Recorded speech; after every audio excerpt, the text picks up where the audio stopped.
Hello friends, welcome back to my channel. आज हम देखेंगे क्लास 9th एनसीईआरटी क्षितिज book का अध्याय 2 ल्हासा की ओर पाठ का। इस वीडियो में इस चैप्टर की वर्ड मीनिंग, जीवन परिचय यानी अबाउट द ऑथर और क्वेश्चन आंसर सब रहेगा। जीवन परिचय। राहुल संस्कृतायन जी का जीवन परिचय। इनका जन्म 9 अप्रैल 1893 में हुआ था। मृत्यु इनकी 14 अप्रैल 1963 में हुई थी। इनके पिता का नाम गोवर्धन पांडे था। इनकी माता का नाम कुलवंत था और इनकी पहली पत्नी का नाम संतोषी और दूसरी पत्नी का नाम कमला था। राहुल संस्कृतायन का जन्म सन 1839 में उनके ननिहाल गांव पंदाहा जिले आजमगढ़ में हुआ।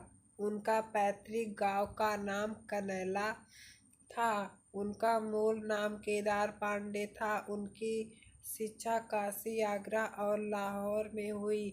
सन 1930 में उन्होंने श्रीलंका जाकर बौद्ध धर्म अपना लिया। मेरी जीवन यात्रा 6 बाग दर्शन, दिग्ध दर्शन, 22वीं सदी, ओल्गा से गंगा, भागो नहीं दुनिया को बदलो, निगामी गुलामी, घुमक्कड़ शास्त्र उनकी प्रमुख कृतियां हैं। शब्द अर्थ। पहला, टांडा ऊंची जमीन। थोडला तिब्बती सीमा का एक स्तर। भीठे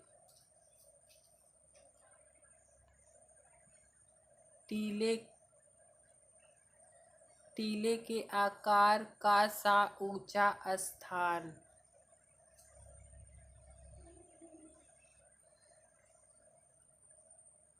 कंडे गाय भैंस के गोबर से बने उपले जो ईंधन के काम में आता है।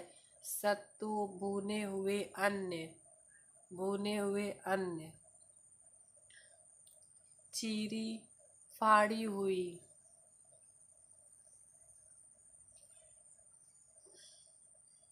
भरिया भारवाहक।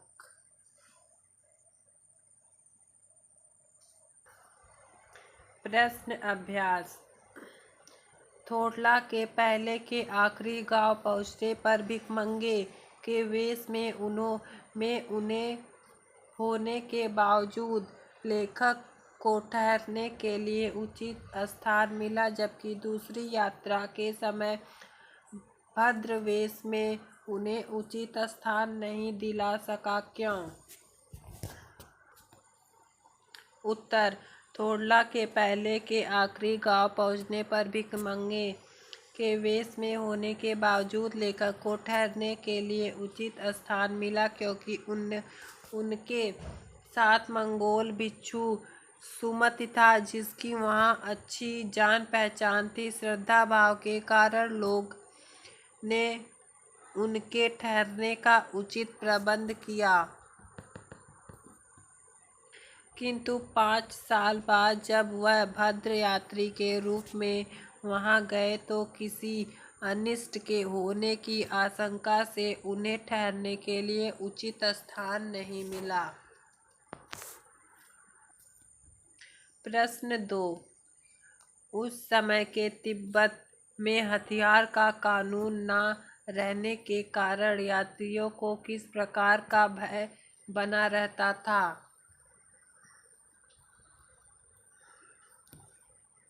उत्तर। उस समय तिब्बत में हथियार कानून न होने के कारण लाठी की जगह पिस्तौल और बंदूक लेकर घूमते थे। दुर्गम घाटियों और सीधे रास्ते पर भी डकैत राह चलते लोगों को मारते थे, फिर वह तलाशी लेते। हर समय सभी लोगों को अपनी जान पर खतरा मंडराता रहता था। प्रश्न 3।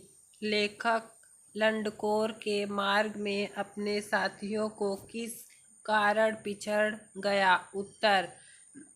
लंडकोर के मार्ग में अपने साथियों से घोड़ा थक जाने के कारण धीमा होकर भटक गया। इस कारण वह लंडकोर के मार्ग में अपने साथियों से पिछड़ गया। प्रश्न 4। लेखक ने शेखर विहार में सुमति और उनके यजमानों के पास जाने से रोका, परंतु दूसरी बार रोकने का प्रयास क्यों नहीं किया? उत्तर। लेखक ने शेखर विहार में सुमति को उनके यजमानों के साथ जाने को रोका क्योंकि वह अकेला रह जाता, परंतु दूसरी बार जाने से रोकने का प्रयास उन्होंने नहीं किया क्योंकि जिस मंदिर में वह बैठे थे वहां बुद्ध वचन का अनुवाद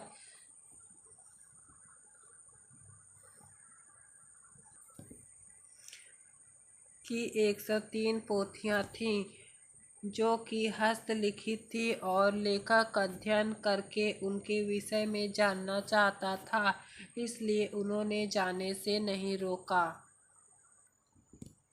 प्रश्न 5। अपनी यात्रा के दौरान लेखक को किन कठिनाइयों का सामना करना पड़ा? उत्तर। अपनी यात्रा के दौरान लेखक को निम्नलिखित कठिनाइयों का सामना करना पड़ा। पहला, उस समय भारतीयों को तिब्बत यात्रा करने की अनुमति नहीं थी, इसलिए भिखमंगे के रूप में यात्रा करनी पड़ी। दूसरा, चोरी के डर से भिखमंगों को यहाँ के लोग घर में घुसने नहीं देते थे, इस कारण भी लेखक को ठहरने के लिए कठिनाइयों का सामना करना पड़ा। तीसरा, टांडे थोड़ला जैसी खतरनाक जगहों को भी पार करना पड़ा। प्रश्न 6। प्रस्तुत यात्रा वृत्तांत के आधार पर बताइए कि उस समय का तिब्बती समाज कैसा था। उत्तर। लहासा की ओर यात्रा वृत्तांत के आधार पर हमें वहाँ के उस समय के तिब्बती समाज का पता चलता है कि वहाँ सभ्य एवं एक दूसरे के प्रति समर्पित समाज था। जाति पात छुआछूत जैसी सामाजिक बुराइयां नहीं थी। औरतों के लिए पर्दा प्रथा जैसा बंधन भी नहीं था।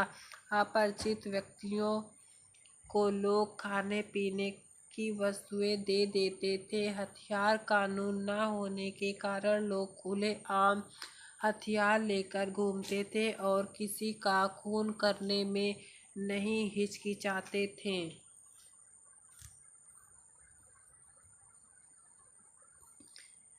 Thank you.